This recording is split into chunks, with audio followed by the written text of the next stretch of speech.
Okay hello.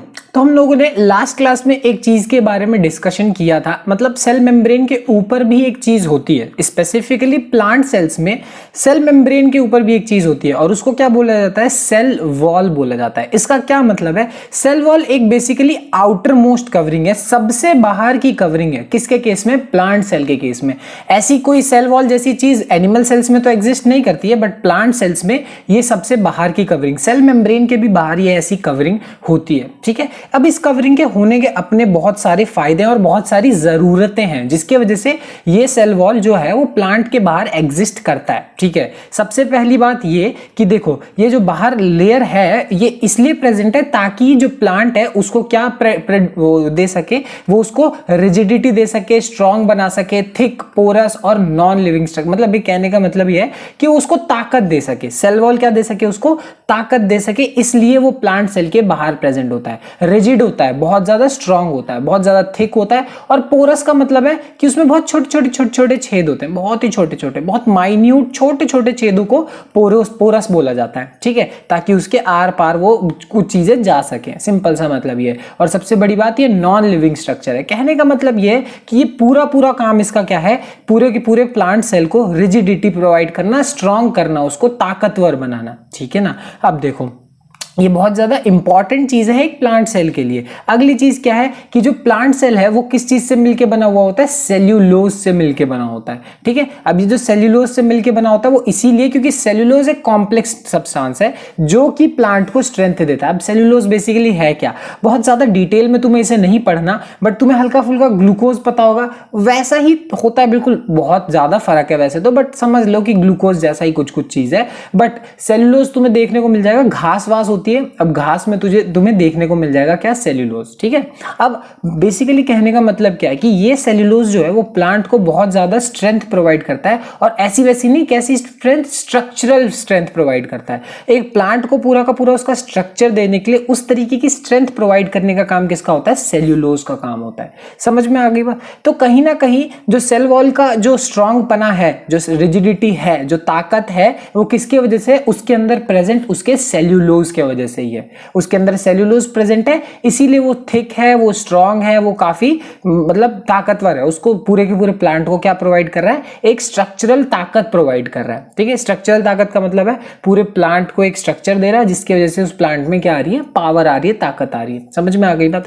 अब देखो, अगली बात बहुत ज्यादा इंपॉर्टेंट, बहुत ही ज्यादा इंपॉर्टेंट। ठीक है, अब होता क्या है कि जब लिविंग प्लांट अपना वाटर लूज करता है, ठीक है, कभी कभी ऐसा होता है कि कोई अपना प्लांट जो है उसके अंदर से पानी क्या हो जाए, बाहर की तरफ चला जाए, बहुत बार ऐसा होता है। अब ये जो चीज होती है ये किसके थ्रू होती है, सेल वॉल के थ्रू होती है। पानी जाएगा किसके थ्रू, सेल वॉल के थ्रू आता है। अब सोचो, एक सेल है जिसने अपना वाटर लूज कर दिया, तो उसके अंदर वो क्या हो जाएगा, पानी कम हो जाएगा और वो क्या कर जाएगा, श्रिंक कर जाएगा। क्या कर जाएगा, श्रिंक, सूख जाएगा, कॉन्ट्रैक्ट कर जाएगा। ठीक है, तो होता क्या है कि जैसे ही प्लांट अपना क्या कहते हैं वाटर लूज करता है सेल वॉल के थ्रू, वो श्रिंक कर जाता है और कॉन्ट्रैक्ट कर जाता है। इस पूरे के पूरे प्रोसेस को क्या बोला जाता है, प्लाज्मोलाइसिस बोला जाता है। क्या बोला जाता है, प्लाज्मोलाइसिस। Very very important. अब ये एक ऐसा फिनोमिना है जो किसके वजह से होता है, सेल वॉल के वजह से होता है। ये रही मेरी सेल वॉल, इसके थ्रू वाटर क्या चला गया, बाहर चला गया। ध्यान रखना, ये इस प्रोसेस में सिर्फ वाटर बाहर जाता है, अंदर नहीं आता, अंदर नहीं आता। ठीक है, तो ध्यान रखना, सिर्फ पानी का बाहर जाना सेल वॉल के थ्रू और उसकी वजह से सेल का श्रिंक हो जाना। ठीक है, इसी प्रोसेस को क्या बोला जाता है, क्या बोला जाएगा, प्लाज्मोलाइसिस बोला जाता है। बहुत इंपॉर्टेंट चीज है, बहुत सारी, मतलब बहुत सारी क्या, दो तीन बातें इसके अंदर। होता सेल वॉल के थ्रू है, इसमें सिर्फ श्रिंक करता है, मतलब पानी सिर्फ बाहर जाता है, अंदर नहीं आता। ये बात ध्यान रखना। ठीक है, बहुत इंपॉर्टेंट बात है। अगली बात क्या है कि ये जो सेल वॉल है, अब ये सेल वॉल जो है वो क्या करता है, प्लांट्स को, फंगाई को, बैक्टीरिया को, इवन इफ मान लो बहुत ज्यादा डाइल्यूट कंडीशंस में, डाइल्यूट कंडीशंस मतलब तुमने देखा होगा वाटर वगैरह के अंदर वो प्रेजेंट होते हैं, बैक्टीरिया, फंगाई वगैरह। तो इवन इफ वो वाटर के अंदर प्रेजेंट है, सोचो बहुत सारा पानी ऐसा हो सकता है कि उनके अंदर एंटर कर जाए।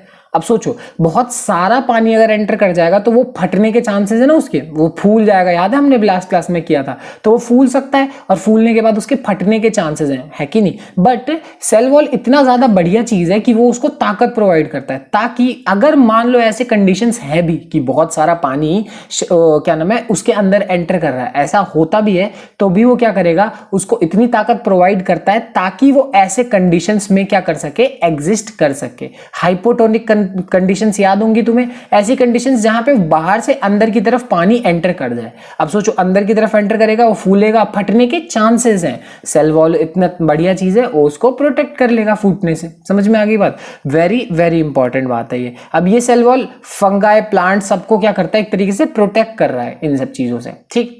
अब इतने देर से हम लोग बात कर रहे हैं स्ट्रेंथ की, स्ट्रेंथ की, स्ट्रेंथ की। आप खुद सोचो, एक बात सोचो, क्या एनिमल्स से ज्यादा जरूरत किसको है, प्लांट्स को जरूरत है स्ट्रेंथ की? बिल्कुल, ये बात है। तुम्हें पता होगा कि कैसा भी माहौल हो, कैसी भी सिचुएशन हो, प्लांट्स को बाहर ही रहना पड़ता है। धूप, सर्दी, छांव, तूफान, जैसा भी सिचुएशन हो, प्लांट्स को बाहर रहना है, उनको बहुत ज्यादा स्ट्रांग बने रहना पड़ेगा, ठीक है। तो प्लांट्स को बहुत स्ट्रांग बने रहने के लिए, बहुत ज्यादा स्ट्रांग बने रहने के लिए जरूरत किसकी पड़ेगी, किसकी पड़ेगी, सेल वॉल जैसी चीजों की पड़ेगी जो उस पूरे प्लांट को स्ट्रांग बना सके। यानी इतने देर से हम स्ट्रांग की बात करें ना, ये भी स्ट्रांग, ये भी स्ट्रांग, ये भी उसको स्ट्रांग बना रहा है, ये भी स्ट्रांग बना रहा है, वो इसीलिए बात कर रहे हैं क्योंकि जो प्लांट है उसको रहना ही बाहर है, उसकी कंडीशंस ही वैसी है, तो उसको ताकत की जरूरत है, पूरे टाइम ताकत की जरूरत है। इसीलिए सेल वॉल उसको क्या प्रोवाइड करता है, ताकत प्रोवाइड करता है, स्ट्रेंथ प्रोवाइड करता है। तो ये थी सारी की सारी बातें सेल वॉल को रिलेटेड। अब इसके फंक्शंस जान लेते हैं। हमने जो बातें जानी अभी उसी से रिलेटेड इसके फंक्शंस भी होंगे कि सेल वॉल जो है वो क्या करता है, डेफिनेट शेप प्रोवाइड करता है सेल को। मतलब सेल का जो शेप होगा, हम लोगों ने लास्ट क्लास में याद है हमने एक बात करी थी कि सेल मेम्ब्रेन क्या होता है, फ्लेक्सिबल होता है, वो थोड़ा मोड़ तोड़ सकता है, उसको मोड़ा जा सकता है। बट सेल वॉल क्या है कि इतना रिजिड है, इतना स्ट्रांग है, वो पूरे के पूरे सेल को क्या प्रोवाइड करता है, एक तरीके से डेफिनेट शेप प्रोवाइड करता है। उसकी अच्छी खासी शेप होने का कारण क्या है, सेल वॉल ही है, उसको शेप प्रोवाइड कर रहा है, ठीक है। अगली बात यह है कि वो उसको क्या प्रोवाइड करता है, स्ट्रेंथ प्रोवाइड करता है सेल को, ठीक है। सेल को स्ट्रेंथ देने का काम किसका है, सेल वॉल का ही है। अब कैसी भी कंडीशंस हो, पूरे हमने यही देखा कि कैसी भी कंडीशंस हो, सेल जो प्लांट सेल होता है वो स्ट्रांग होता है, इसीलिए वो ऐसी कंडीशंस में रह पाता है, ठीक है ना। तो प्लांट्स का जो उनको स्ट्रेंथ प्रोवाइड करने का वन ऑफ द रीजंस क्या है, सेल वॉल है, ओके। अब अगली चीज क्या है कि ये क्या है, परमिएबल है। और परमिएबल का मतलब तो मैंने बताया है कि इसका मतलब क्या है, ये कुछ मॉलिक्यूल्स को अपने अंदर या बाहर आने की अनुमति देता है, ठीक है। कुछ मॉलिक्यूल्स अंदर या बाहर इसके जा सकते हैं, हर मॉलिक्यूल नहीं, बट काफी मॉलिक्यूल्स डिफरेंट साइज के इसके अंदर बाहर कर सकते हैं। यही मतलब होता था परमिएबल मेम्ब्रेन का।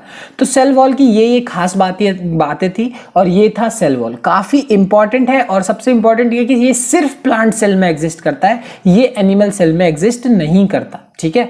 चलो बहुत बढ़िया।